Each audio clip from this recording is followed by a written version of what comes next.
నమస్కారం. SRP news 24లో స్వాగతం. BJP అభ్యర్థి మాధవీలతకు హగ్, ఎస్ఐని ఉమాదేవిపై వేటు.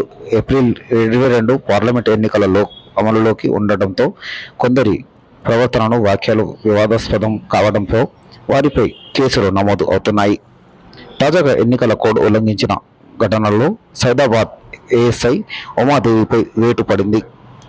ఆమెను సస్పెండ్ చేస్తూ హైదరాబాద్ సిపి శ్రీనివాస్ రెడ్డి ఈరోజు ఉత్తర్వులు జారీ చేశారు.